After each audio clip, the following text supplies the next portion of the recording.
Yes people, done with your break. आप लोगों का ब्रेक हो गया। ब्रेक के बाद वापस से आपका स्वागत है। चलिए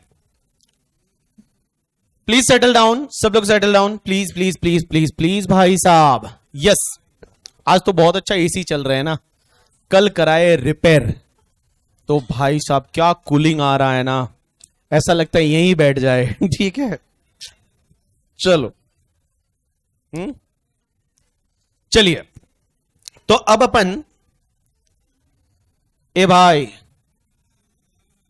अरे तुम बैठ जाओ यार, क्या कितनी बातें करोगे, कितना इधर उधर घूमोगे। चलो हम पढ़ रहे डिविडेंड, बोलो डिविडेंड। तो डिविडेंड अगर आपको डोमेस्टिक कंपनी से मिलता है या फॉरेन कंपनी से मिलता है वो टैक्सेबल हो जाएगा अदर सोर्सेज में। अगर टैक्सेबल होगा अदर सोर्सेज, और वो टैक्सेबल हो जाएगा अदर सोर्सेज में इन hands of the share holder. बोलो इन हैंड्स ऑफ द, कौन सी रेट से टैक्सेबल होगा? स्लैब रेट से। अगर मान लो मेरे को अगर डिविडेंड मिलेगा तो कौन सी रेट से टैक्सेबल होगा? Slab rate. और मेरी स्लैब रेट तो 30% हो जाती है। मैं 10 लाख से तो ज्यादा ही कमाता हूं, 15 लाख भी मान लो तो भी ज्यादा ही कमाता हूं। तो 15 लाख से ज्यादा कमाता हूं तो मेरे लिए डिविडेंड कौन सी रेट से टैक्सेबल होता है? 30%। और सरचार्ज भी लगता है 15%। देखो डिविडेंड कितना भी हो, मैक्सिमम सरचार्ज 15 ही लग सकता है। और हेल्थ एंड एजुकेशन से 4%, मतलब 35% के करीब टैक्स लगता है अगर मेरे को डिविडेंड मिला तो। अब एक बात समझना, अपन एक काम करते हैं, ये जो आप लिख रहे थे अभी तक, आपने जो लिखा वो आपने यहां डीम डिविडेंड लिख के छोड़ देना है। डीम डिविडेंड लिख के छोड़ देना है। वापस बुक के पीछे जाओ, जहां से उल्टी बुक, उल्टा जो बुक था वहां लिखिए, हेडिंग दीजिए टैक्सेशन ऑफ बायबैक। क्या लिखोगे? ये पता बायबैक क्या होता है? बोलो क्या होता है, कौन बताएगा? कंपनी जो है वो अपने ही शेयर्स क्या खरीद लेती है? वापस खरीद लेती है। बोले वापस मार्केट से वापस अपने शेयर खरीदती है। तो बायबैक के केस में इंडिया में क्या होता है मैं बताऊं आपको। इधर देखो सब लोग, इधर देखो, सब लोगों का ध्यान इधर होना चाहिए। Taxation of buyback. तो गाइज आप अभी कुछ मत लिखो, मैं लिख रहा हूं, आप कुछ नहीं लिखेंगे, ठीक है। टैक्सेशन ऑफ बायबैक कि बायबैक के केस में होता गया है। तो गाइज बायबैक के केस में लॉ मेकर्स ये बोलते हैं कि जो कंपनी होती है ना, बोलो क्या होती है? कंपनी। सबसे पहले हम बात करते हैं इन hands of company, means company के हाथ में। बायबैक के केस में क्या होता था पता है आपको? कि कंपनी के हाथ में जो भी कंपनी ने बायबैक किया तो जो बायबैक प्राइस है minus issue price. Issue price का मतलब क्या होता है? जिस वैल्यू पे शेयर इशू किया था। भाई buyback price minus issue price, इसका जो डिफरेंस है ना, इस डिफरेंस पे company require to pay tax. Company को टैक्स भरना पड़ता था। Company require to pay tax within 14 days from date of BB. BB का मतलब क्या हुआ? बायबैक। एट द रेट 20% टैक्स रहता था प्लस 12% सरचार्ज ऑलवेज, हमेशा लगता था। मींस कंपनी जो है अगर बायबैक करती थी तो कंपनी के केस में क्या होता है कि 20% की रेट से टैक्स लगता है, 12% की रेट से सरचार्ज लगेगा। एंड गाइस ये सरचार्ज ऑलवेज लगेगा, 12% लगेगा ही लगेगा always. And plus 4% health and education cess लगता था। तो मुझे बताइए इफेक्टिव टैक्स रेट क्या आ जाएगी? 23 पॉइंट, निकालो 23.296%। हाँ भाई, इतना जो है वो कंपनी को टैक्स भरना पड़ता है। तो बायबैक के केस में क्या होता है बेटा? अगर आज की डेट में अगर कोई कंपनी बायबैक करती है, बोलो क्या करती है? बायबैक। बायबैक मतलब अपने शेयर खुद वापस खरीद रही है। तो जितना बायबैक प्राइस है, मतलब बायबैक प्राइस में इतना पैसा शेयर होल्डर को देंगे और इशू प्राइस मतलब जब शेयर इशू किए थे तो कंपनी को कितना पैसा मिला था, that is called issue price. इसका जो डिफरेंस रहेगा ना, वो डिफरेंस पे कंपनी को टैक्स भरना पड़ेगा 23.296%। कितना टैक्स भरना पड़ेगा? 23.296% कंपनी टैक्स भरती थी।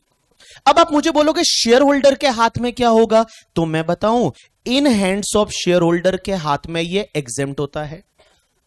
इन हैंड्स ऑफ शेयर होल्डर के हाथ में जो भी बायबैक का पैसा मिलता है ना बाबू, वो एग्जेम्प्ट हो जाता है अंडर सेक्शन 1034A करके। तो इन सिंपल वर्ड में बोल दूं, नो टैक्स ट्रीटमेंट। में शेयर होल्डर के हाथ में कुछ भी नहीं होता, शेयर होल्डर को पैसा मिल गया, मजा है। तो देखो मैंने क्या बोला, all people pay attention.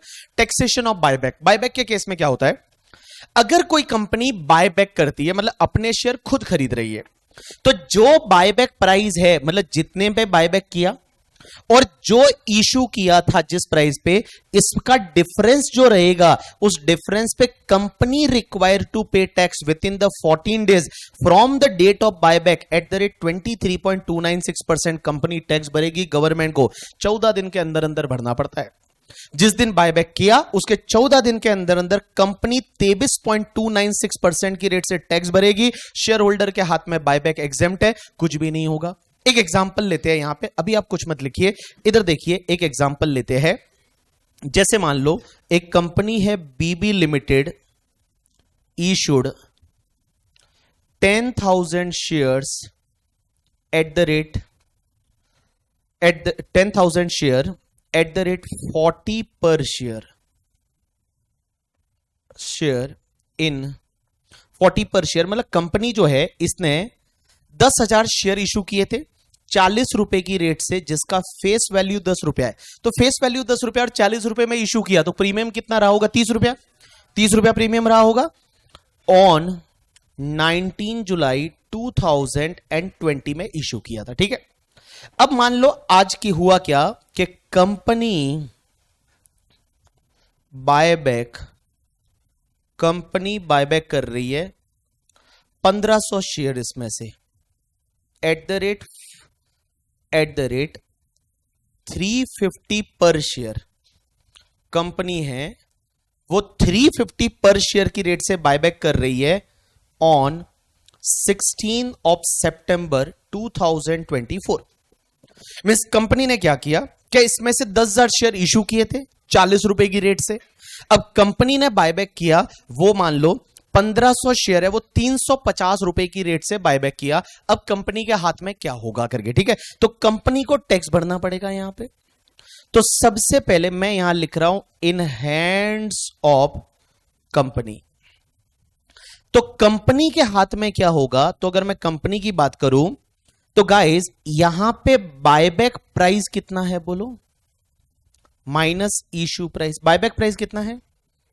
350 rupees. And guys issue price कितना था? 40 रुपीज। तो मैं बताऊं डिफरेंस कितना आया? 310 मल्टीप्लाई बाय 1500 शेयर्स, कितना पैसा आया? 4,65,000। एंड इस पे कंपनी को टैक्स भरना पड़ेगा 23.296% की रेट से। बताओ कितना आता है? 1,08,326 इतना ही आया। हाँ ठीक है, 1,08,326 है, इतना कंपनी को टैक्स भरना पड़ेगा। और मैं बताऊं इन हैंड्स ऑफ शेयर होल्डर क्या होगा? इन हैंड्स ऑफ शेयर होल्डर के हाथ में एग्जेम्प्ट हो जाएगा। बोलो क्या हो जाएगा? एग्जेम्प्ट। मतलब शेयर होल्डर को पैसा मिलेगा, वो एग्जेम्प्ट हो जाएगा अंडर सेक्शन 1034A करके। क्लॉज नंबर 1034A में शेयर होल्डर के हाथ में एग्जेम्प्ट। बोलो शेयर होल्डर के हाथ में एग्जेम्प्ट। तो देखो बायबैक के केस में क्या होता है कि कंपनी जो है वो कंपनी क्या करेगी, buyback price minus issue price, जो डिफरेंस आएगा उस डिफरेंस पे कंपनी टैक्स भरेगी, वो 23.296% की रेट से टैक्स भरेगी और शेयर होल्डर के हाथ में एग्जेम्प्ट होगा। और ये कंपनी जो टैक्स भरती है इसकी एक सेक्शन हुआ करती है। अगर मैं यहां पे सेक्शन लिख रहा हूं, याद रहे तो ठीक है, नहीं तो कोई जरूरत है नहीं। सेक्शन अंडर सेक्शन 115QA करके हुआ करती है। और कंपनी टैक्स भरेगी 23% से, शेयर होल्डर के हाथ में कोई टैक्स नहीं लगेगा। अब एक बात बताऊं गाइस, जब बायबैक के केस में कंपनी सिर्फ 23% टैक्स भरती थी और शेयर होल्डर के हाथ में कोई टैक्स नहीं लगता था, बहुत सारी कंपनियों ने बायबैक जो किया वो बायबैक किस लिए किया पता है? डिविडेंड की जगह बायबैक करने लग गए। भाई डिविडेंड देंगे, आज एक बात बताओ, अगर कोई कंपनी डिविडेंड देगी तो डिविडेंड शेयर होल्डर के हाथ में टैक्सेबल होगा और शेयर होल्डर के हाथ में नॉर्मल रेट से टैक्सेबल होगा। नॉर्मल रेट में 30% टैक्स रेट रहेगी, अगर उस पर सरचार्ज वगैरह जोड़ोगे तो 35% से टैक्सेबल होगा। तो कंपनियां डिविडेंड देना बंद कर दी। बोला डिविडेंड मत दो, डिविडेंड की जगह बायबैक कर दो। बायबैक में फायदा है क्योंकि कंपनी को सिर्फ क्या करना पड़ता है पता है? 23% टैक्स भरना है। उधर शेयर होल्डर के हाथ में टैक्स अगर लगता तो वो 35% टैक्स लगता, 30% नॉर्मल स्लैब रेट से tax plus surcharge plus health and education cess. तो कंपनियों ने क्या किया? बायबैक करना चालू किया। जैसे हमारी कंपनी, एक एग्जांपल लेता हूं सिर्फ आप समझिए। जैसे बीबी वर्चुअल्स प्राइवेट लिमिटेड है, हमारी कंपनी है। हमारी कंपनी के मान लो पहले से 10,000 शेयर है और 10,000 शेयर 10 रुपए की फेस वैल्यू पे इशू हुए हैं। अब मान लो मुझे डिविडेंड देना है, कंपनी जो है, कंपनी का शेयर होल्डर मैं हूं, डायरेक्टर मैं हूं, सब मैं ही हूं करके, ठीक है। अब मेरे को डिविडेंड लेना है, अगर डिविडेंड लूंगा तो मुझे पता है मेरे को टैक्स लग जाएगा 35% से। तो मैं क्या बोलता हूं मेरी कंपनी को, अब बोलना क्या, खुद की कंपनी खुद ही करना है करके, ठीक है। मैंने बोर्ड रिजोल्यूशन पास किया और बोला कि 10,000 शेयर में से 1,000 शेयर बीबी के बायबैक कर दो और मेरे 1,000 शेयर मैं बायबैक कराता हूं और 1,000 शेयर को मैं बायबैक कराता हूं और बायबैक कराता हूं बहुत भारी वैल्यू पे। मैं बायबैक कराता हूं 1,000 शेयर को, मान लो 5,000 रुपया पर शेयर से बायबैक कराया, मेरी मर्जी, मैं कुछ भी करा सकता हूं। मेरी कंपनी ने बायबैक कर दिए 5,000 पर शेयर की रेट से। अब मुझे एक बात बताओ, 5,000 पर शेयर की रेट से 1,000 शेयर बायबैक किए तो मैं बोलूं 50 लाख रुपया बायबैक प्राइस आ गया। हाँ भाई, 50 लाख रुपया बायबैक प्राइस आ गया। और माइनस इशू प्राइस जो था, वो कंपनी ने इशू किया था शेयर, वो 10 रुपए से इशू किया था तो 10,000 आया। तो डिफरेंस 49,90,000 है। इस 49,90 पे कंपनी सिर्फ 23.296% टैक्स भरेगी। हाँ भाई, अब सोचो, बायबैक ना करके मुझे 50 लाख का डिविडेंड दे देते तो डिविडेंड तो मेरे हाथ में 30% से टैक्सेबल होता। 30% प्लस मान लो अगर सरचार्ज, मेरी अदर इनकम वगैरह ज्यादा है, सरचार्ज हेल्थ एंड एजुकेशन से 30-35% से टैक्सेबल होता। यहां पे हमने इफेक्टिवली टैक्स बचा दिया। कितना पता है तुमको? मान लो 35% से टैक्सेबल होता और यहां सिर्फ 23% से बायबैक में टैक्सेबल हो रहा है, तो मैं बताऊं 12% का टैक्स बचा दिया हमने। 12% का टैक्स बचा दिया, 12% का हमने टैक्स बचा दिया। तो कंपनियां ऐसा करने लग गई क्योंकि बायबैक के केस में होता क्या है? बड़ा सिंपल है। बायबैक के केस में कि कंपनी जो है वो buyback price minus issue price पे जो है वो 23% की रेट से टैक्स भरेगी। शेयर होल्डर के हाथ में कोई भी टैक्स ट्रीटमेंट नहीं है, शेयर होल्डर के हाथ में ये एग्जेम्प्ट हो जाएगा।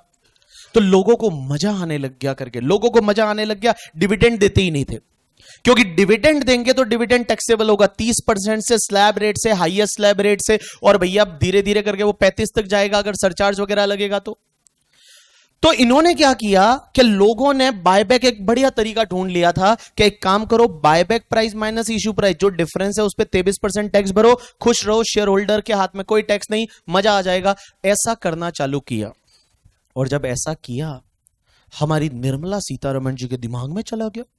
बोला ओ ये ऐसा कर रहे, उनको समझाया किसी ने कि मैडम आपको एक बात बताऊं, ये बायबैक तो सिर्फ झूठ है, ये बायबैक नहीं कर रहे, ये डिविडेंड दे रहे हैं।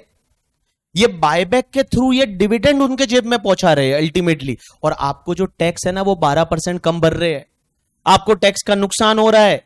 अगर डिविडेंड देते तो उधर 30% टैक्स मिलता, 35% टैक्स मिलता सरचार्ज वर्चार्ज जोड़ के, और ये क्या कर रहे हैं, सिर्फ 23% टैक्स भर के खुश हो रहे हैं। निर्मला सीतारमण जी टेंशन में आ गई, बोले ओ फाइनेंस मिनिस्टर तो मैं ही हूं, मैं अमेंडमेंट करूंगी। और उन्होंने अमेंडमेंट किया। और बायबैक के केस में जो ये चलता था ना, ये अभी भी चल रहा है। कब तक पता है? 30 सितंबर 2024 तक ये डेट दे दी। 1 अक्टूबर से उन्होंने चेंज कर दिया और 1 अक्टूबर से क्या बोला पता है?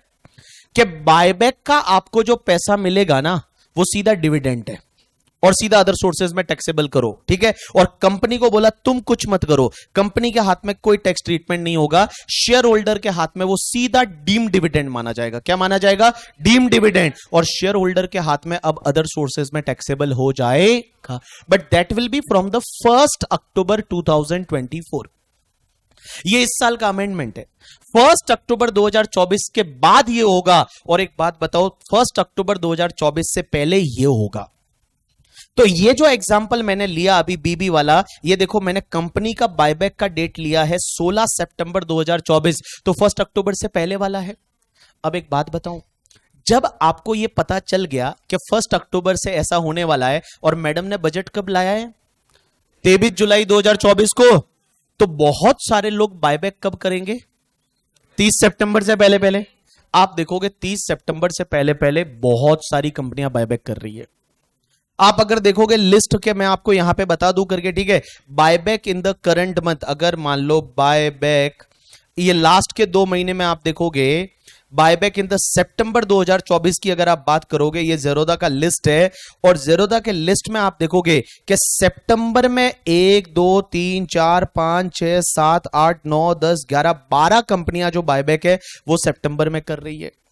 अगर आप इसके पिछले महीने देखोगे तो और भी ज्यादा बायबैक था। इसके पिछले महीने देखोगे, जब से बजट आया है ना तब से भाई साहब बायबैक की लगातार इन्होंने जो झड़ी लगा दी है। आप देखोगे इतने सारे जो है वो बायबैक हो गए हैं। ये जो है ये सब सितंबर के बायबैक है। अगस्त में आप देखोगे तो अगस्त में तो भाई साहब देखो, ये अगस्त में आप देखोगे यहां पे डेट अगस्त 30 से, ठीक है, 30 अगस्त को 2 कंपनियों का बायबैक, 30 30 27 27, देखो कितनी सारी कंपनियां हैं जो अगस्त में बायबैक कर रही है। ये अगस्त में बायबैक की एकदम झड़ी लगा दी। जुलाई में देखो, जुलाई में जो है वो 30 जुलाई को बायबैक है और उसके पहले 4 जुलाई को बायबैक था। तो 30 जुलाई देखो, जुलाई में सिर्फ 3 बायबैक है, 3-4 बायबैक है। जून में देखोगे तो 3-4 बायबैक है। मई में देखोगे तो 1 ही बायबैक है। अप्रैल में देखोगे तो आपके 2 बायबैक है। मार्च में देखोगे तो 2 बायबैक है। फेब में देखोगे तो 2 बायबैक है। तो देखो पहले 1-2 बायबैक होते थे महीने में, और इस महीने अगस्त में आप देखोगे तो 18-20 बायबैक है। सितंबर में आप देखोगे तो 18-20 बायबैक है। ये बायबैक क्यों कर रहे हैं अभी पता है? क्योंकि इनको पता चल गया कि 1 अक्टूबर से लॉ आ गया और वहां तो 30% टैक्स लग जाएगा। तो फटाफट हम एक काम करते हैं कि कम टैक्स में 23% में बायबैक कर देते हैं। तो जो मैंने अभी यहां पे सिखाया ये कब तक लगेगा? ये जो मैंने आपको सिखाया ये कब तक लगेगा? ये लगेगा बायबैक अप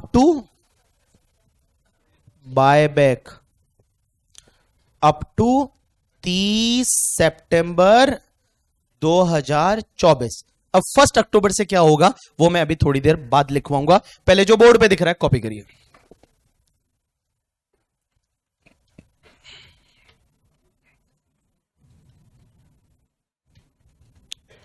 हाँ जी, कॉपी करिए इसको पहले।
आपने लिखा है यहां पे इन hands of company section under section 115 Q A, Q है इसलिए हटा दिया अभी, Q A, this is the Q A.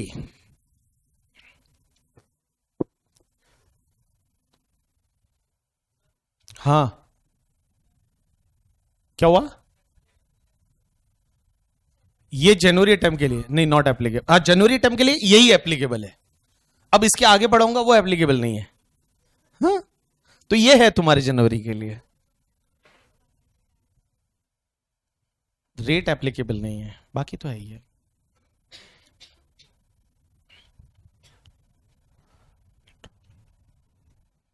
In hands of shareholder exempt under section 1034A, no tax treatment.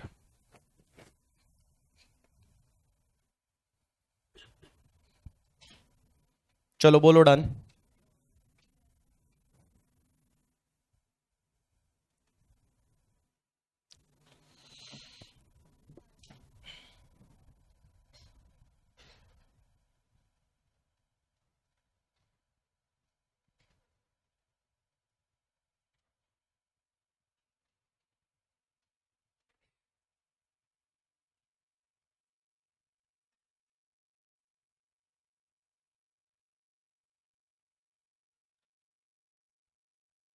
बोलो झालं।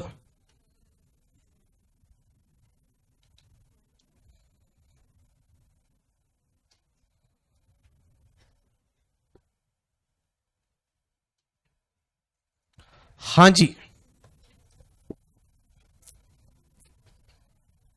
अरे रे रे ये क्या हुआ, ये एग्जाम्पल कॉपी करो। हाँ अरे भाई और तो क्या, इतना इससे ऊपर कर दूं? लिखो बायबैक अप टू 30 सितंबर 2024, एग्जाम्पल कॉपी करो, एग्जाम्पल कॉपी करो। बीबी वर्चुअल्स भी बायबैक कर रही है कि नहीं? बीबी वर्चुअल बायबैक नहीं करेगी, हम बायबैक क्यों करेंगे? हम गरीब लोग हैं, हमारी कंपनी में थोड़ी कोई प्रॉफिट इतना होता है। हाँ हाँ बायबैक के लिए शेयर पहले पब्लिक को देने पड़ते हैं, फिर बायबैक करो। मैं पब्लिक नहीं हूं। किसमें आते हो? प्रमोटर्स में आते हो ऐसे? तो प्रमोटर से बायबैक नहीं होता क्या? आई डोंट नो, होता है ना, उसमें क्या हुआ? हम बायबैक नहीं करेंगे, हम कंपनी के शेयर किसी को बेचेंगे अच्छी वैल्यू पे। कोई खरीदने वाला हो तुम में से बता देना, 150 रुपए में बेच दो। ठीक है, हमारी कंपनी की वैल्यूएशन 300 करोड़ है, ठीक है, और 150 रुपए में बेच दो।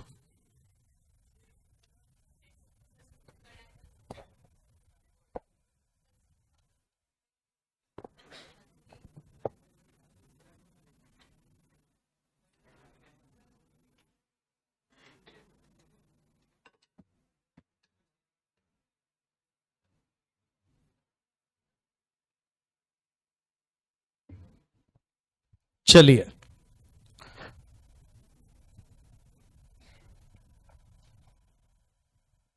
झालं।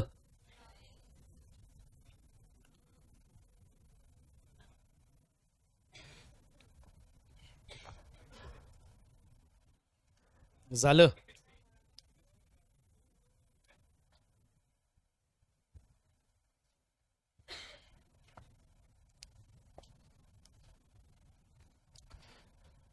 ये बोला सच में 300 करोड़? नहीं यार, 300 रुपए कैसी बात कर रहे हैं?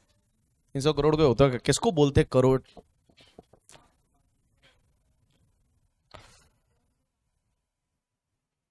मेरा तुम मजाक उड़ाते हो, ठीक है? मैं कपड़े 1 किलो के मतलब 150 रुपए की रेट से खरीदता हूँ, और अपन चलेंगे एक दिन वहां कपड़े खरीदने, ठीक है सब लोग। हाँ 150 रुपए किलो मिलते हैं।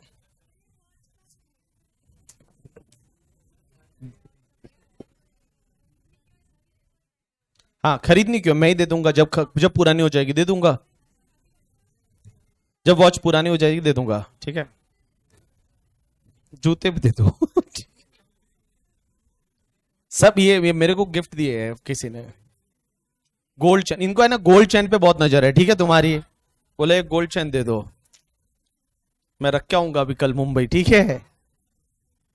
चलो सच्ची, मैं एक टी शर्ट लेके आऊंगा बीबी वर्चुअल का, ये सबको नहीं दूंगा, एक दो बच्चों को दे दूंगा जो सही आंसर देंगे, ठीक है। डन, मैं लेके आता हूं,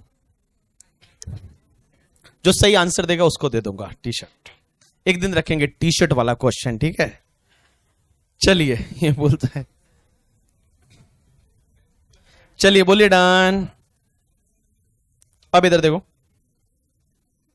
ए भाई भाई, अब आप बोलोगे अब निर्मला सीतारमण जी ने क्या अमेंडमेंट लाया है, अभी क्या होगा करके, ठीक है।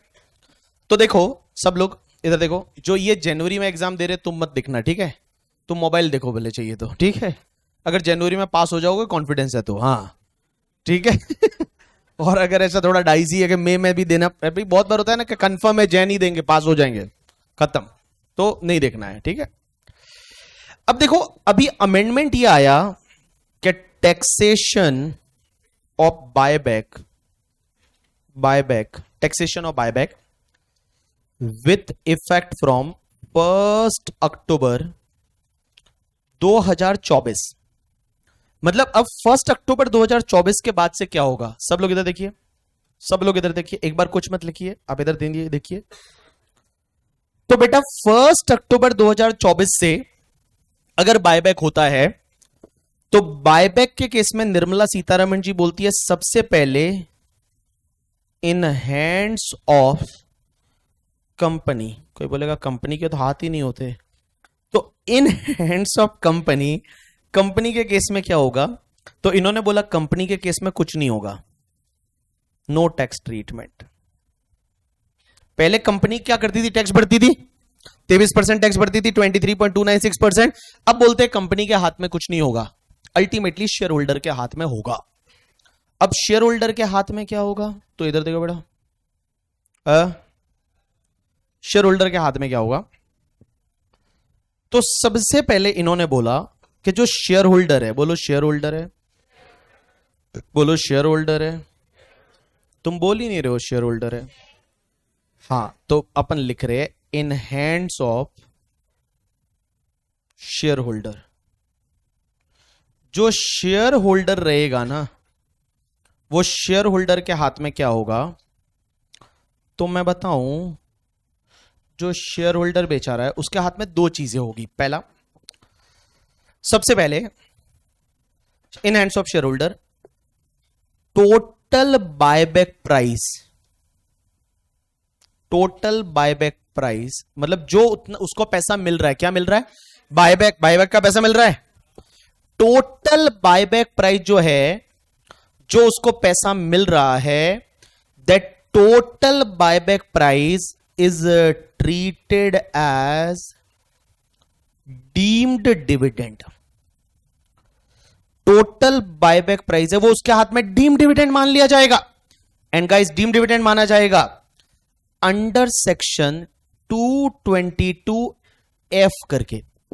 अब बोलोगे 222 ABCD तो पढ़ाया नहीं, सीधा 222F पढ़ा लिया, तो F आज पढ़ रहे, 222 ABCD कल पढ़ेंगे, तो सीधा डीम्ड डिविडेंड माना जाएगा under section 222F। And guys it is taxable under income from other sources in the year of buyback. मतलब भाई साहब सीधी सी बात है, शेयर होल्डर के हाथ में क्या होगा, तो जैसे ही बायबैक हुआ, और बायबैक अगर 1 अक्टूबर 2024 के बाद हुआ, तो सीधा बायबैक का प्राइस है ना, जितना पैसा आया बायबैक का, क्या बोलो, जितना पैसा आया, बोलो आया, वो सीधा डीम्ड डिविडेंड मान लो। क्या मानो, डीम्ड। अब आप बोलोगे बायबैक थोड़ी डिविडेंड है, बट इसीलिए तो डीम्ड लिख रहा है कि दिख के लगेगा ये डिविडेंड नहीं है, बट इसको क्या मानेंगे, डीम्ड डिविडेंड। तो deemed dividend under section 222F माना जाएगा, एंड ये सीधा IFOS में टैक्सेबल हो जाएगा। बोलो कहां टैक्सेबल हो जाएगा, IFOS में टैक्सेबल हो जाएगा। जैसे मैं एक एग्जांपल लेता हूं, इधर देखो, इधर देखो, इधर, इधर देखो,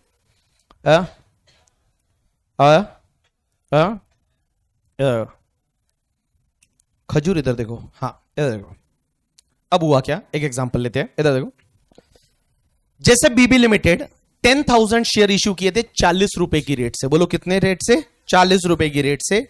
इस डेट को किए थे 2 बीबी, मतलब मेरे को ही किए थे, ठीक है। बीबी लिमिटेड ने 10,000 शेयर इश्यू किए थे 40 रुपए की रेट से बीबी को। कंपनी बायबैक 1500 शेयर 350 की रेट से, और ये बायबैक मान लो कर रही है 10 दिसंबर 2024 को। तो मैं बोल रहा हूं अब तो अमेंडमेंट आ गया। अब अमेंडमेंट आ गया, 1500 शेयर 350 की रेट से बायबैक हो रहे हैं। तो मुझे बताओ पहले कंपनी के हाथ में क्या होगा पता है? कंपनी के हाथ में नो टैक्स ट्रीटमेंट। बोलो क्या बोलेंगे? No tax treatment. कंपनी के हाथ में कुछ भी नहीं होगा। लेकिन अब आप बोलोगे शेयर होल्डर के हाथ में, मिस्टर बीबी के हाथ में क्या होगा? एक बात बताओ, मेरे को कितना पैसा मिलेगा बायबैक पे? बोलो ना, मेरे को कितना पैसा मिलेगा बायबैक पे? अरे 1500 शेयर बायबैक हो रहे हैं, कितना पैसा मिलेगा? कितना आया? 5,25,000। अब एक बात बताओ, लॉ मेकर्स ने ऐसा लॉ बनाया है ना, आपको लगेगा यार ये क्या बना रहे हैं, बट निर्मला जी बोलती है यही है जो है, याद करना है, करना है। निर्मला जी बोलती है कि 5,25,000 जितना बायबैक पे आपको पैसा मिला वो पूरा आपके लिए आईएफओएस में टैक्सेबल होगा। पूरा आईएफओएस में टैक्सेबल, पूरा इनकम फ्रॉम अदर सोर्सेज में टैक्सेबल होगा। 5,25,000 पूरा इनकम फ्रॉम अदर सोर्सेज में टैक्सेबल होगा। बट शेयर होल्डर बोलेगा कि मैंने खरीदा था तब पैसा लगा था, उसका क्या? भाई मैंने जब शेयर खरीदे थे, क्योंकि मैंने 40 रुपए की रेट से जब शेयर खरीदे तो वो मेरा कॉस्ट भी तो लगा था। तू तो क्या बोल रही है कि जो मिलेगा बायबैक पे सीधा आईएफओएस में टैक्सेबल करो। तो बोलती है कोई बात नहीं, तूने खरीदा था ना, खरीदा था तब कितना पैसा दिया था? 40 रुपया मल्टीप्लाई बाय 1500 शेयर का कितना दिया होगा? हाँ, तो इसका आपका कॉस्ट कितना था? 1500 शेयर मल्टीप्लाई बाय 40 रुपए में आपने खरीदा था, ये 60,000 है। बोलती है इसको तुम कैपिटल लॉस ले लो, कैपिटल गेन हेड में इसको तुम क्या लो? Capital loss. और कैपिटल लॉस लेंगे तो कैपिटल गेन हेड में जाओ, फुल वैल्यू ऑफ कंसिडरेशन लो डैश पे डैश निल। ऐसा मैडम ने बोला है कि full value of consideration nil and minus जो तुम्हारा कॉस्ट था 60,000 रुपया, ये 60,000 आपका लॉस आ जाएगा। That depends on the period of holding, it may be a short term loss या लॉन्ग टर्म कैपिटल लॉस। आप बोलोगे इससे क्या फर्क पड़ता है?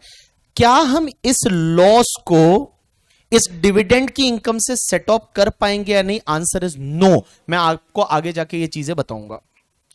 सेट ऑफ नहीं कर पाओगे। देखो कैपिटल गेन हेड एक ऐसा हेड है जिसके नुकसान जो होते हैं ना, जिसके नुकसान मतलब कैपिटल गेन हेड का लॉस है वो किसी दूसरे हेड से सेट ऑफ नहीं हो सकता। मतलब कैपिटल गेन हेड आप ये समझो, कैपिटल गेन हेड है वो अंबानी फैमिली है। बोलो क्या बोला? और बाकी सब हेड है वो सब गरीब, आप जैसे और मेरे जैसे लोग हैं, गरीब। और कैपिटल गेन हेड कौन सा है? अंबानी फैमिली। एक चीज ध्यान रखना, अंबानी आप लोगों की हेल्प कर सकता है बट आप लोग अंबानी की हेल्प नहीं कर सकते। बड़ा सिंपल है। हम गरीबों को अगर हेल्प चाहिए, मतलब पीजीबीपी हेड का नुकसान हुआ, मान लो हाउस प्रॉपर्टी हेड का नुकसान हुआ, अदर सोर्सेज हेड का नुकसान हुआ, मिस लॉस है, तो कैपिटल गेन से सेट ऑफ हो सकता है। लेकिन कैपिटल गेन हेड का नुकसान हो गया तो आप उसकी हेल्प नहीं कर सकते। तो यहां जो नुकसान है वो अंबानी के घर में नुकसान है, तो ये बाकी वाले इसकी हेल्प नहीं कर सकते, ये सेट ऑफ नहीं हो सकता। इसको फिर कैरी फॉरवर्ड करना पड़ेगा और अगले साल अगर कोई कैपिटल गेन हुआ तो कैपिटल गेन से सेट ऑफ कर सकते हो। मींस अंबानी फैमिली आपस में कर सकती है जो भी करना है, ठीक है, आपस में कर सकती है हेल्प एक दूसरे की, मतलब ऐसे आपस में वो लोग कर सकते हैं। बट भैया अंबानी फैमिली आपकी हेल्प कर सकती है बट आप अंबानी फैमिली की हेल्प नहीं कर सकते। You got my point? ये तो हो गया याद रखने के लिए। लेकिन अगर मैं आपको थोड़ा लॉजिकल बताऊं तो मुझे एक बात बताओ, कैपिटल गेन में नॉर्मली टैक्स रेट क्या रहता है? या तो 12.5%, हाँ, या आपका 20%, भाई 12.5 और 20% ही नॉर्मली टैक्स रहता है। आप सोचो, आपकी ये जो इनकम है ये 30% से टैक्सेबल हो रही है। क्या 30% की इनकम को खराब करने देंगे जो कि 12.5% वाला नुकसान है? गवर्नमेंट को नुकसान होगा ना। आप सोचो अगर भाई कैपिटल गेन की इनकम होती तो आप टैक्स सिर्फ 12.5% से भरते, 20% से भरते। अब इसका नुकसान हुआ तो इससे सेट ऑफ करने दे दिया। तो देखो, अगर मान लो इसका प्रॉफिट होता, कैपिटल गेन का प्रॉफिट होता, तो गवर्नमेंट को कितना मिलता? सिर्फ 12.5% मिलता भाई, 20% मिलता। लेकिन अगर इसका नुकसान हुआ और ये जो अदर सोर्सेस की इनकम है ये तो आपके 30% से टैक्सेबल होगी, तो क्या गवर्नमेंट अपना नुकसान थोड़ी करने देगी? गवर्नमेंट बोलेगी कि भाई साहब तुमको कैपिटल गेन का जब प्रॉफिट होता है तो तुम 12.5% भरते हो, जब प्रॉफिट होता है तब तो तुम भरते हो करके, ठीक है, वो 20% भरते हो, और नुकसान हुआ यहां पे तो तुम हमारा 30% टैक्स खा जाते हो, तो इसलिए इसको सेट ऑफ करने नहीं देते। तो कैपिटल गेन हेड के जो लॉस होते हैं वो लॉस किसी और हेड की इनकम से सेट ऑफ होते नहीं है। ऐसा मैं आपको set of and carry forward topic में पढ़ाऊंगा। तो सेट ऑफ कैरी फॉरवर्ड वही है कि कहां कहां गुलू गुलू कर सकते हो करके, ठीक है। तो बेटा कैपिटल गेन हेड के जो लॉस है वो आप अदर सोर्सेज की इनकम से सेट ऑफ नहीं कर सकते हैं। तो देखिए मैंने आपको यहां पे क्या बोला, इधर देखिए सब लोग, all people pay attention. Taxation of buyback, और 1 अक्टूबर 2024 या उसके बाद बायबैक करते हो, कंपनी के हाथ में कुछ नहीं होगा, लेकिन शेयर होल्डर के हाथ में क्या होगा? 2 पार्ट। टोटल बायबैक प्राइस है ना, वो सीधा डीम डिविडेंड मान लो और 222 ऐप में टैक्सेबल कर दो under income from other sources in the year of buyback. And उसके साथ साथ में गाइस आपका जितना कॉस्ट था ना वो आप कैपिटल गेन हेड में ले जाओ। और कैपिटल गेन हेड में कैसे कैलकुलेट करोगे? तो यहां पे आपका कैलकुलेशन ऑफ कैपिटल गेन और कैपिटल गेन निकालते time full value of consideration है वो आपको ऑलवेज निल लेना है। फुल वैल्यू ऑफ कंसिडरेशन निल ले लो और कॉस्ट ऑफ एक्विजिशन जो आपका शेयर का कॉस्ट लगा था वो लेस कर दो, और ये आपका आ जाएगा either short term capital loss या फिर लॉन्ग टर्म कैपिटल लॉस है, ये आपका हो जाएगा। समझा कि नहीं समझा? अरे बोलो यस और नो। तो अब बायबैक के केस में क्या होगा? अगर मान लो अब बायबैक 1 अक्टूबर के बाद होगा, कंपनी कुछ नहीं करेगी, कंपनी को कुछ नहीं करना, शेयर होल्डर के हाथ में पहले तो जितना बायबैक प्राइस है ना वो सीधा अदर सोर्सेज में टैक्सेबल कर दो। बायबैक जितना पैसा आ रहा है सीधा अदर सोर्सेज में टैक्सेबल कर दो। फिर बोलोगे हमने शेयर खरीदा था उसका क्या? कोई बात नहीं, जितना शेयर का कॉस्ट था ना वो तेरा कैपिटल गेन हेड का लॉस बुक कर ले। तो always full value of consideration nil लोगे यहां पे, और उसके बाद जो आपकी कॉस्ट है वो लेस कर दो, आपको मिल जाएगा शॉर्ट टर्म या लॉन्ग टर्म कैपिटल लॉस है, यह आपका कैपिटल लॉस आ जाएगा। बोलो यस और नो, यस और नो। चलो मैं आपको एक एग्जांपल दिखाता हूं, इधर देखिए सब लोग, all people please pay attention. मैं आपको एक एग्जांपल दिखाता हूं, एग्जांपल से आपको समझ में आएगा। इधर देखिए, देखिए एक एग्जांपल करते हैं, एग्जांपल से आपको जो है वो समझ में आएगा। इधर देखिए, ऑल पीपल पे अटेंशन, सब लोग इधर देखिए कि अब क्या होगा। एक बंदा है BB, acquired 1000 share of BB virtual limited 50 per share. 2021 में मैंने 50 रुपए की रेट से 1000 शेयर खरीदे थे। BB virtual limited buyback the 300 share at 120 की रेट से। अब ये अमेंडमेंट आने के बाद बायबैक हो रहा है, और मैंने आगे जाके फ्यूचर में 700 शेयर अगले साल जाके मैंने 200 की रेट से बेच दिया। आपको टैक्स ट्रीटमेंट डिस्कस करना है, पहले अगले साल का छोड़ो, इस साल में बायबैक हो रहा है। मुझे एक बात बताओ, यहां 300 शेयर बायबैक हो रहे हैं 120 की रेट से, तो कितना पैसा आएगा मेरे पास? हां अरे बोलो कितना पैसा आएगा? कितना पैसा आएगा? 36,000 आएगा। तो मैं आपको बोलूं कि बायबैक जब हो रहा है 300 शेयर बायबैक हुआ 120 की रेट से, तो मेरा 36,000 आया। 36,000 को सीधा अदर सोर्सेज में टैक्सेबल कर दो। तो देखो during previous year 24-25 36,000 300 share multiply by 120 is treated as deemed dividend in hands of mister BB under section 222F and it is taxable under IFOS। अब आप मुझे बोलोगे सर 300 शेयर का मेरा कॉस्ट भी तो लगा था, आपने 300 शेयर मल्टीप्लाई बाय 120 सीधा आईएफओएस में टैक्सेबल करा दिया। मैं बताऊं 300 शेयर का मेरा कॉस्ट, एक शेयर का 50 रुपया लगा था, तो 300 शेयर मल्टीप्लाई बाय 50 रुपया कितना आया? 15,000 का कॉस्ट लगा था। इसको कैपिटल लॉस बुक कर लो, इसको आप सीधा इसी साल में कैपिटल लॉस बुक कर दो। तो इसको आप एक काम करो, कैपिटल लॉस बुक करो। तो जब आप कैपिटल लॉस बुक करेंगे तो देखिए आपका फुल वैल्यू ऑफ कंसिडरेशन है वो आपका नील आ गया। एंड गाइज आपका कॉस्ट ऑफ एक्विजिशन ये 300 शेयर का 50 रुपया है तो 15,000 आ गया, और 15,000 आपका लॉन्ग टर्म कैपिटल लॉस आ गया क्योंकि ये शेयर 2020 में खरीदा था, 2024 में बायबैक हुआ है, पीरियड ऑफ होल्डिंग 1-2 साल से ज्यादा है, लॉन्ग टर्म कैपिटल लॉस आया। लेकिन गाइज कैपिटल गेन हेड के लॉस जो होते हैं वो अदर सोर्सेज से सेट ऑफ नहीं होते। अब ये तो हिसाब हो गया आपके 300 शेयर का। अब अगले साल जाके आपने 700 शेयर बेच दिए, और अगले साल आपने 700 शेयर मार्केट में बेचे 200 रुपए की रेट से। तो मार्केट में जब आपने 700 शेयर बेचे तो मुझे बताइए 700 शेयर मल्टीप्लाई बाय आपने 200 की रेट से बेचे तो आपका फुल वैल्यू ऑफ कंसिडरेशन 1,40,000 आ गया। और बेटा 700 शेयर का कॉस्ट कितना? 50 रुपया था, तो कितना? 35,000 आ गया। आपका लॉन्ग टर्म कैपिटल गेन 1,05,000 है। अब पुराने साल का जो लॉन्ग टर्म कैपिटल लॉस आ रहा है इससे सेट ऑफ मार दो, तो पुराने साल का लॉस अब आपने सेट ऑफ कर दिया, और ये अगले साल का कैपिटल गेन फिर 90,000 हो जाएगा। ऐसा अमेंडमेंट इन्होंने इस बार किया है। थोड़ा एंटी अमेंडमेंट है, मतलब पता नहीं, मेरे को तो ये लग रहा था कि भाई आप डीम डिविडेंड बताते टाइम आप एक काम करते कि डीम डिविडेंड बना देते बट कॉस्ट को तो लेस करने देते, और वहीं पे बचता वो डीम डिविडेंड बना देते, ठीक है। बट भाई साहब ऐसा निर्मला सीतारमण जी ने नहीं किया है। निर्मला सीतारमण जी बोलती है कि बायबैक का जितना पैसा आपको मिलेगा वो सीधा आप अदर सोर्सेज में टैक्सेबल कर दो एज अ डीम डिविडेंड, और आपका जो कॉस्ट था उसको लॉस ले लो एज अ कैपिटल लॉस करके, ठीक है। ऐसा अब आपको करना पड़ेगा। बोर्ड पे जो दिख रहा है कॉपी करिए।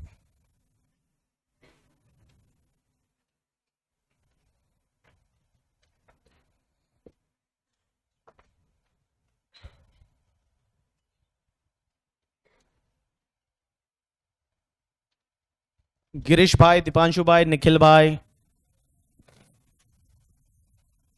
10 दिसंबर हर एग्जाम्पल में क्यों यूज करते हो? मेरा बर्थडे है। हाँ हाँ 10 दिसंबर। किसी और का है 10 दिसंबर? नहीं है, 11 है। 10 दिसंबर वाले लोग अच्छे लोग होते हैं दिल से।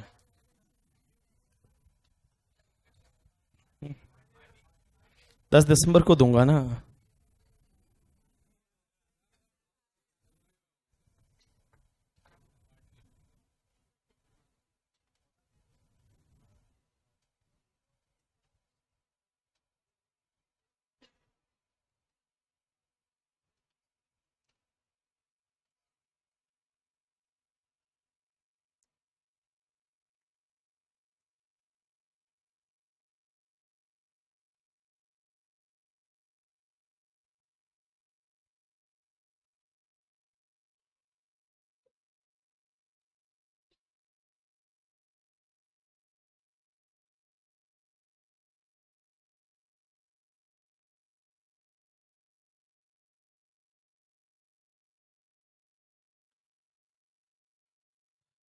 हाँ जी, झालं।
झालं.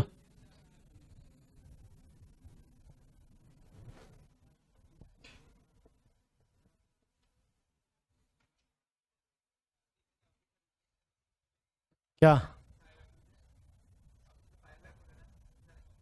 नहीं, उसमें रिकॉर्ड डेट होती है कि रिकॉर्ड डेट को, बट उल्टा, हाँ, अगर पहले वाला बायबैक करोगे तो आपको बायबैक पे जो पैसा मिलेगा, बट बायबैक कौन सी वैल्यू पे हो रहा है? नॉर्मली क्या होता है, जब बायबैक प्राइस आ जाती है तो शेयर का मार्केट में प्राइस उस वैल्यू पे आ ही जाता है नॉर्मली.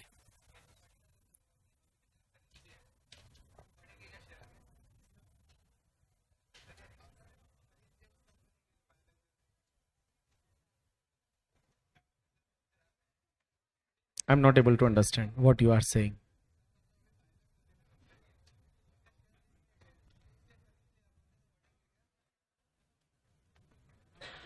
अब क्या बोल रहे हैं मैं समझ नहीं पा रहा हूं. चलिए, डन, ये हो गया. कितने लोग स्टिल राइटिंग? चलो, ये हो गया तो एक एग्जांपल लिखो. जो आपको बोर्ड पे दिख रहा है पूरा लिख लो. अरे लिखना तो पड़ेगा ही ना, क्या भाई साहब? बोला इतना सारा, अब ठीक है. लिखो लिखो लिखो लिखो लिखो लिखो लिखो लिखो बच्चों, लिखो. अगर सच में बायबैक हो रहा है तो सच में ही होता है बायबैक तो.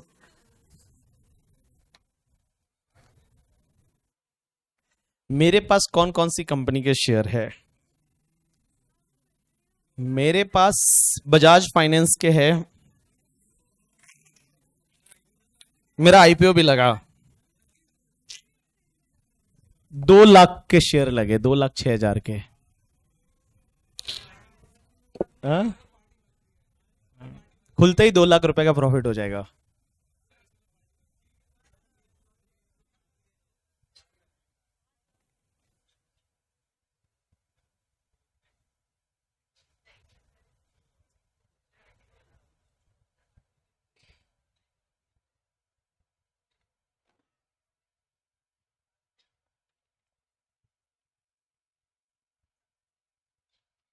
चलो, जिस जिसका बर्थडे 10 दिसंबर को है, विश यू हैप्पी बर्थडे.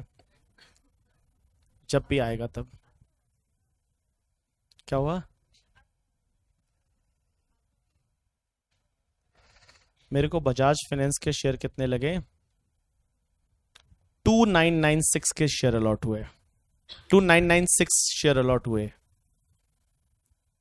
मजा आ गया, 2 लाख का प्रॉफिट हो जाएगा भाई साहब, बैठे बैठे. ये दिलजीत का कॉन्सर्ट हो कहां रहा है? मुंबई में नहीं है तो पुणे में अपन चलते हैं ना. अरे इतनी तो मेरी पहचान है, करा देंगे अरेंज. कितनी करा? 2-4 तो करा ही देंगे. तो इतना उसका कोई ऐसा हाइप बन गया है ना बहुत ज्यादा.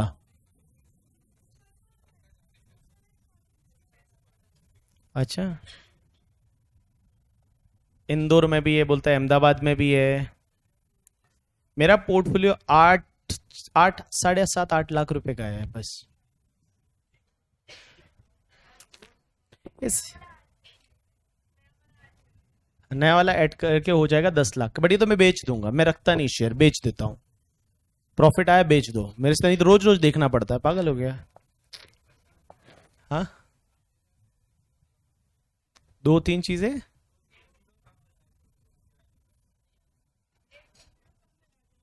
चलो बोलो डन.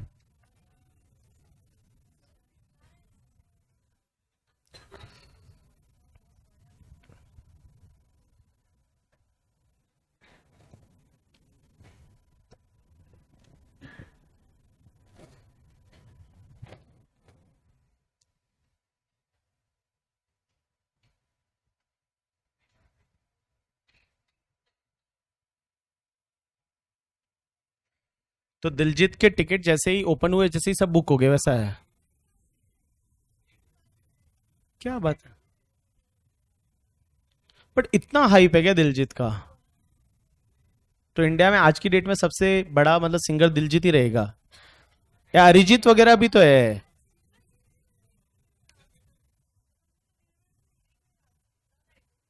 अच्छा, मैं भी कहाँ लुधियाना गया था।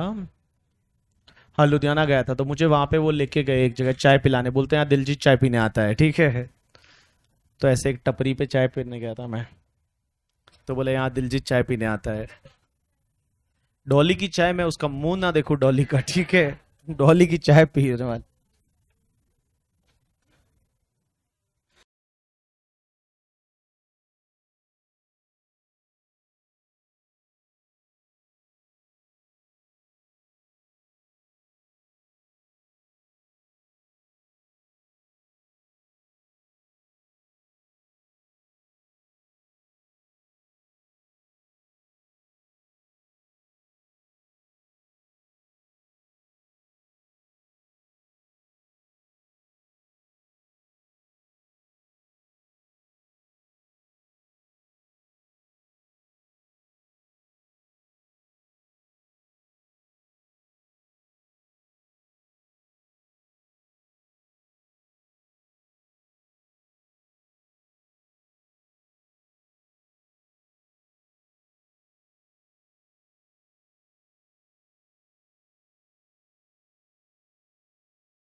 क्या हुआ?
हाँ हाँ, ऑनलाइन वालों को आवाज नहीं आ रही थी, अब आ रही है ना? सॉरी सॉरी सॉरी, कुछ नहीं पढ़ाया मैं, बेचारा दिख रहा हुए बोले वॉल्यूम नहीं आ रहा, वॉल्यूम नहीं आ रहा, वॉल्यूम नहीं आ रहा, no sound no sound no sound, अब आ रहा है। हाँ, मैंने आवाज बंद कर ली थी यहां से। चलो इधर देखो सब लोग। हाँ, अब आप एक काम करो, जो आपने बायबैक पढ़ा था पहले ऑनलाइन वालों, उस बायबैक को ट्रिपल स्टार मार्क करना, ठीक है? बायबैक आ सकता है तो बायबैक जो पढ़ा है ट्रिपल स्टार रट्टा मार लेना बायबैक, ठीक है? चलिए, अब उसके बाद एक अपन कॉन्सेप्ट पढ़ रहे हैं, टैक्सेशन ऑफ लिक्विडेशन। लिक्विडेशन को मार्क करिए सिर्फ single star, single star mark करिए, सिंगल स्टार मार्क कर दीजिए लिक्विडेशन को, सिंगल स्टार मार्क करिए लिक्विडेशन में आपको एक क्वेश्चन करूंगा, यहां पे एक एग्जांपल लेंगे और एग्जांपल से अपन समझ जाएंगे पूरे लिक्विडेशन को। इधर देखो सब लोग, सब लोग इधर देखो, अपन पढ़ रहे हैं लिक्विडेशन। एक एग्जांपल लेते हैं, एक कंपनी है जिसका नाम है कटोरा प्राइवेट लिमिटेड। क्या नाम है? और ये कटोरा प्राइवेट लिमिटेड की बैलेंस शीट है। बैलेंस शीट एज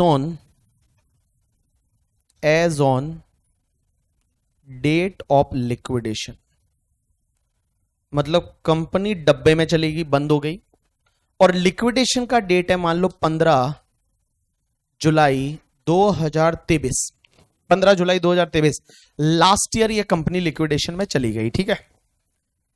अब एक बात समझना, ये बैलेंस शीट दे रखी है लिक्विडेशन की डेट पे। बैलेंस शीट ऐसे बनती है आजकल या दूसरी बनती है?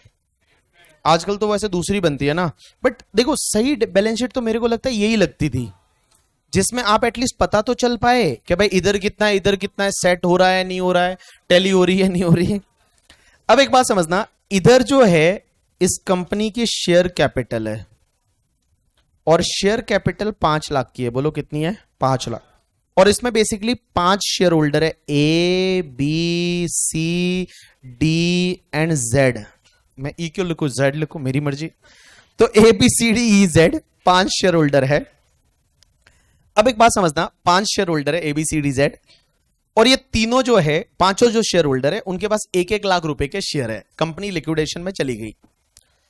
कंपनी का रिजर्व एंड सरप्लस जो है, वो रिजर्व एंड सरप्लस मान लो 15 लाख रुपया है, 15 लाख रुपया है। इधर कंपनी की कुछ लाइबिलिटीज वगैरह है, और वो लाइबिलिटीज 2 लाख है। एक बात बताओ, लाइबिलिटी साइड की टोटल 22 लाख आ गई, हाँ? और 22 लाख रुपए की असेट है, मतलब कंपनी की जो असेट्स है वो 22 लाख की है, 22 लाख रुपए की असेट है। अब एक बात समझना, मैं यहां पे कुछ लिख रहा हूं, यहां पे एक काम करो, ये मेरे साथ साथ कॉपी करो ना, कॉपी करो जैसा मैं लिखा है। टैक्सेशन ऑफ लिक्विडेशन, कटोरा प्राइवेट लिमिटेड, लिक्विडेशन की डेट, जैसा मैं बोल रहा हूं वैसा का वैसे कॉपी करते जाओ।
हम्म बाय 5 शेयर होल्डर्स।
हाँ, तो क्या लिखा मैं एक बार रीड करके बता रहा हूं, देखो।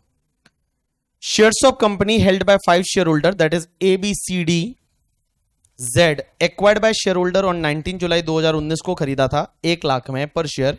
ऑन 15 जुलाई 2023 company goes into the liquidation and distribute asset to shareholder on 15 दिसंबर 2024। इस साल में डिस्ट्रीब्यूट हुआ एज फॉलोज। कैश दिया गया 2.5 लाख का, असेट दी गई 4.5 लाख की, total 7 lakh to each shareholder, total 7 lakh to each share holder.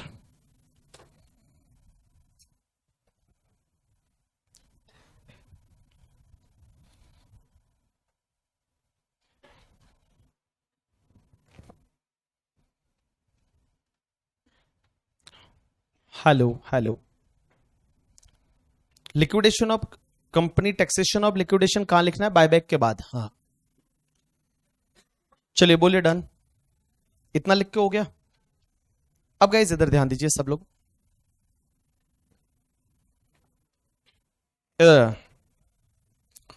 Taxation of liquidation, guys अगर कोई भी कंपनी है वो लिक्विडेशन में जाती है तो क्या होगा? जैसे ये एग्जांपल अपन ने लिया, सब लोग इधर ध्यान दीजिए, 5 मिनट में हो जाएगा। ये कंपनी है कटोरा प्राइवेट लिमिटेड, 5 शेयर होल्डर थे। ये कंपनी की बैलेंस शीट थी लिक्विडेशन की डेट की, जिस दिन वो गई लिक्विडेशन में। और लिक्विडेशन के बाद शेयर होल्डर को क्या मिला? तो हर शेयर होल्डर को 2.5 लाख रुपया मिला और 4.5 लाख की असेट मिली ईच शेयर होल्डर को, तो टोटल 7 लाख रुपया मिला। बोलो कितना मिला? 7 लाख। एक शेयर होल्डर को 7 मिला तो 5 को कितना मिला? 35 लाख। हाँ, आप मुझे बोलोगे ऐसा कैसे हो सकता है? कंपनी की बैलेंस शीट में तो असेट 22 लाख की है, ये लाइबिलिटी वगैरह दी होगी, उसके बाद दिया होगा। तो ऐसा क्या पॉसिबल है या नहीं है? 35 लाख का मिल सकता है असेट या नहीं मिल सकता? मिल सकता है। क्यों? क्योंकि जो बुक्स में असेट रहेगी वो तो बुक वैल्यू पे रहेगी ना। और जब देते टाइम हम क्या कंसीडर करेंगे? Fair market value. क्या कंसीडर करेंगे? Fair market value. तो किसी ने पूछा कि 22 लाख की असेट थी, इसको 35 लाख की असेट कैसे दे दी? तो ये तो फेयर मार्केट वैल्यू अलग हो सकती है ना आज की डेट में। जैसे प्लॉट है कंपनी का, वो प्लॉट मान लो 50 साल पुराना है, वो तो उसी वैल्यू पे लिखा हुआ है बुक में, बट आज की वैल्यू तो उसकी करोड़ों में रहेगी। तो जब आप बांटते टाइम शेयर होल्डर को देंगे तब तो फेयर मार्केट वैल्यू देखेंगे। अब एक चीज समझना, सब लोग इधर ध्यान देना, सब लोग इधर ध्यान देना। लॉ मेकर्स बोलते हैं कि जब भी कंपनी का लिक्विडेशन होता है, क्या होता है? लिक्विडेशन, एंड कंपनी अपने शेयर होल्डर को असेट देती है, जैसे यहां पे इस केस में 7 लाख रुपया एक शेयर होल्डर को दिया, 5 को मिला के 35 लाख दे दिया। हाँ भाई, तो इसमें से जितना कंपनी का रिजर्व एंड सरप्लस है, क्या बोला? कंपनी का रिजर्व एंड सरप्लस है, एक्यूमुलेटेड प्रॉफिट बोल सकता हूं मैं रिजर्व एंड सरप्लस को। आपको पता है प्रैक्टिकल लाइफ में अगर आपको याद रहेगा, जैसे लॉ या अकाउंट में आप पढ़ते होंगे कि जितना रिजर्व एंड सरप्लस होता है उतना ही कंपनी डिविडेंड दे सकती है। ऐसा आपने पढ़ा हुआ है कि डिविडेंड रिजर्व एंड सरप्लस में से ही देते हैं। तो लॉ मेकर्स बोलते हैं कि अगर लिक्विडेशन के केस में कंपनी ने असेट बांटी तो जितना रिजर्व एंड सरप्लस है ना, इतना तो शेयर होल्डर के हाथ में डीम्ड डिविडेंड माना जाएगा। क्या माना जाएगा? Deemed dividend. तो मैं बताऊं, टोटल 5 शेयर होल्डर है, 5 के हाथ में 15 लाख डीम्ड डिविडेंड, मतलब मैं बोलूं एक के हाथ में 3 लाख रुपया जो है वो डीम्ड डिविडेंड माना जाएगा और आईएफओएस में टैक्सेबल हो जाएगा। कहां टैक्सेबल होगा? आईएफओएस। तो देखो, अगर कंपनी बंद हो जाती है और शेयर होल्डर को अगर कोई एसेट मिलती है तो क्या करना है, जितना कंपनी का एक्यूमुलेटेड प्रॉफिट है उस हद तक तो शेयर होल्डर के हाथ में डीम्ड डिविडेंड बना दो। और ये डीम्ड डिविडेंड की यहां सेक्शन होती है 222C करके, और 222C में आप बोलोगे ए बी सी डी ई, कल पढ़ेंगे वो सब, सी की अभी बात कर रहा हूं। तो 222C जो है उसमें बेटा 3 लाख रुपया हर शेयर होल्डर के हाथ में डीम्ड डिविडेंड माना जाएगा और आईएफओएस में टैक्सेबल हो जाएगा।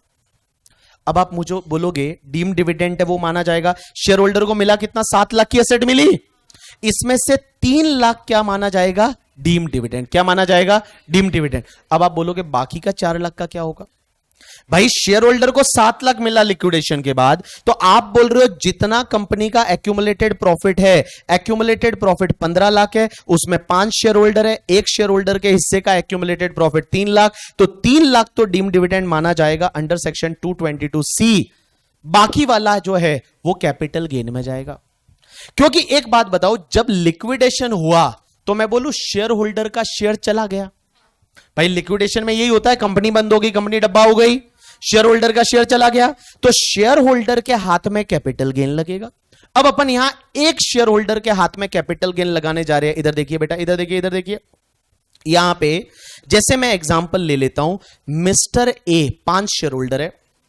अब एक के हाथ में यहां कैपिटल गेन कितना आएगा? तो कंप्यूटेशन ऑफ कैपिटल गेन, और कैपिटल गेन उस ईयर में लगेगा जिस ईयर में उसको पैसा या असेट मिलता है। कंपनी लिक्विडेशन में पिछले साल चली गई थी, हमको भाई टैक्स तो तब लगेगा ना जब कुछ मिलेगा।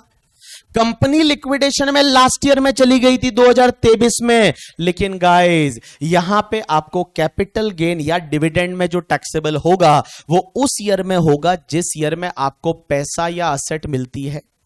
तो देखिए यहां पे पैसा या असेट है वो प्रीवियस ईयर 24-25, असेसमेंट ईयर 25-26 में मिली है। तो अपन कैपिटल गेन निकालते टाइम सबसे पहले फुल वैल्यू ऑफ कंसिडरेशन लेंगे, और फुल वैल्यू ऑफ कंसिडरेशन में इस एग्जांपल में उसको असेट्स मिली है और एक उसको पैसा भी मिला है।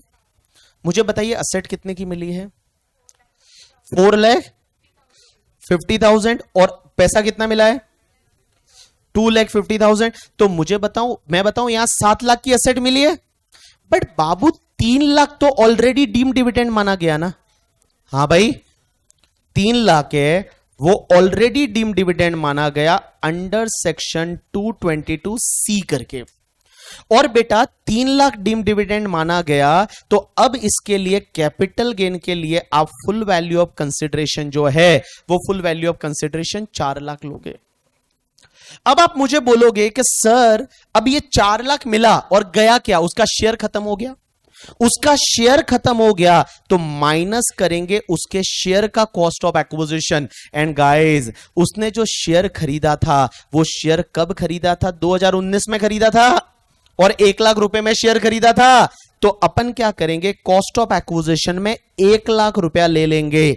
लेकिन सर अब यहां एक इंटरेस्टिंग पॉइंट और है, आपके शेयर का पीरियड ऑफ होल्डिंग कहां से कहां तक लेंगे पता है? आपका जो शेयर है वो शेयर का पीरियड ऑफ होल्डिंग आपने जब खरीदा था, खरीदा कौन सी डेट को था?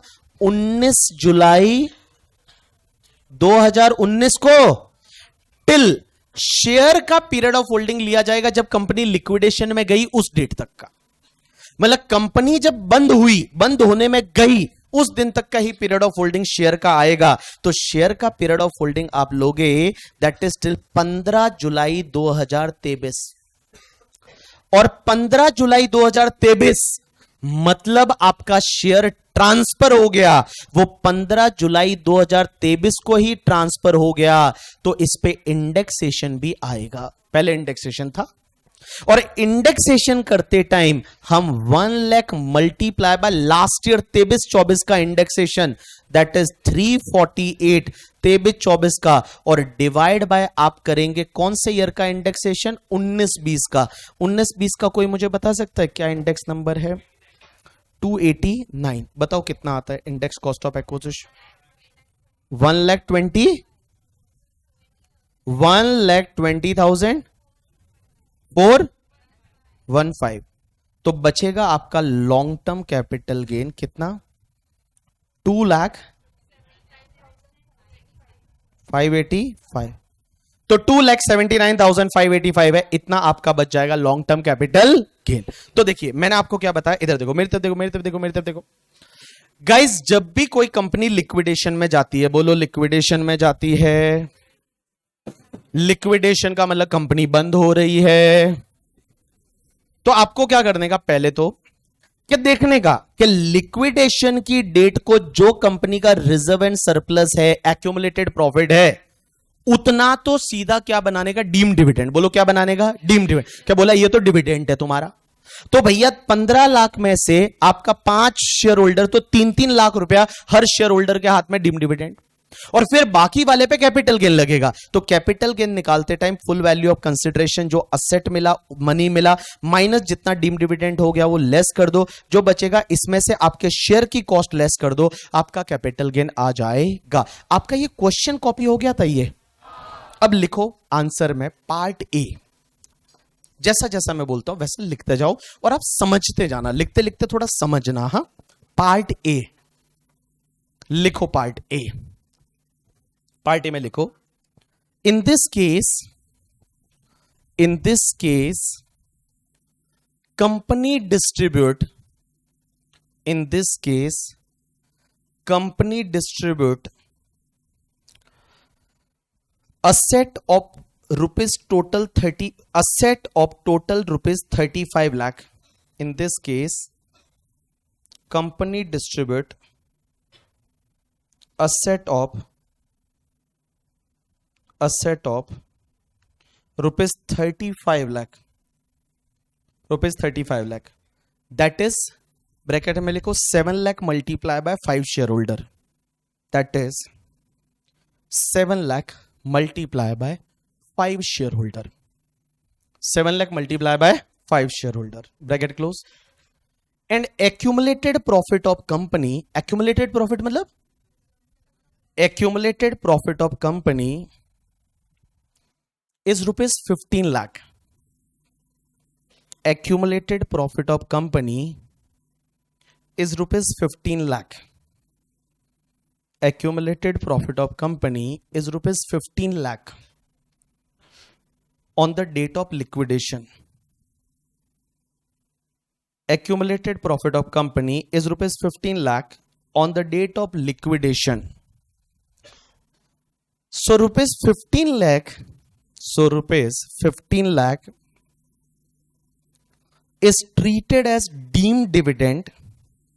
So rupees 15 lakh is treated as deemed dividend under section 222C. Under section 222C and taxable in hands of shareholder. Under section 222C and taxable in hands of shareholder. And taxable in hands of shareholder. Taxable in hands of shareholder. So rupees 3 lakh is taxable. So rupees 3 lakh is taxable as dividend in hands of each shareholder. So rupees 3 lakh is taxable as dividend in hands of each shareholder. In hands of each shareholder. In hands of each shareholder under IFOS. Under IFOS in previous year 24-25. In previous year 24-25. Bracket में लिखो in the year of distribution. Bracket में लिख लो in the year of distribution, in the year of distribution. Done. उसके बाद part b लिखो, part b, computation of capital gain in hands of shareholder. Part b में लिखो computation of capital gain in hands of shareholder, computation of capital gain in hands of shareholder, shareholder. Bracket में लिखो से mister A, अपन एक के लिए capital gain calculate कर रहे हैं, से मिस्टर ए, से मिस्टर ए, से मिस्टर ए, ए के लिए। चलिए से मिस्टर ए, से मिस्टर मतलब एग्जाम्पल मिस्टर ए, कॉपी करो जो बोर्ड पे दिख रहा है, कॉपी करो जो तुमने क्या लिखा है, से मिस्टर ए, कॉपी करो जो बोर्ड पे दिखा है, कॉपी करो। देखो लिक्विडेशन भी not more important for examination, but है, आपको बता दिया मैंने। से मिस्टर ए झालं, हुआ कॉपी? सर इंडेक्सेशन क्यों लगाया, एलटीसीजी है ना? यस लगाया इंडेक्सेशन इसलिए क्योंकि ट्रांसफर है वो 23 जुलाई 2024 के पहले हुआ था, ट्रांसफर की डेट लिक्विडेशन की डेट मानी जाएगी इसलिए। और आई अज्यूम 112A नहीं लग रहा है यहां पे, आई अज्यूम 112A नहीं लग रहा, आई अज्यूम 112A यहां नहीं लग रहा।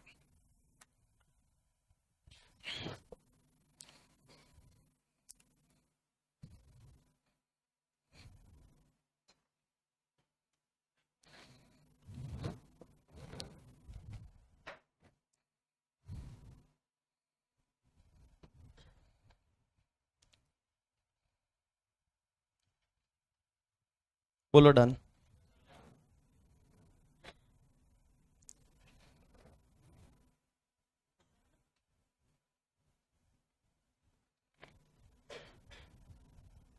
हाँ ये उल्टा ही चलने देना था, ये उल्टा ही था बस, अब उल्टा आगे और कुछ नहीं रहेगा, बस ये लास्ट उल्टा था। डन। तो आज आपकी उल्टी बुक में आपने अमलगमेशन लिखा, डीमर्जर लिखा, लिक्विडेशन लिखा, बायबैक लिखा। आईएमपी एग्जाम के लिए बायबैक है, बाकी कुछ नहीं है। बायबैक को छोड़ के और कुछ एग्जाम में मेरे को नहीं लगता इसमें से आएगा। चलिए अब मैं आपको कुछ इंस्ट्रक्शन दे रहा हूं, वो सुन लीजिए आप। हाँ पहले लिख लो फिर इंस्ट्रक्शन सुन लेना।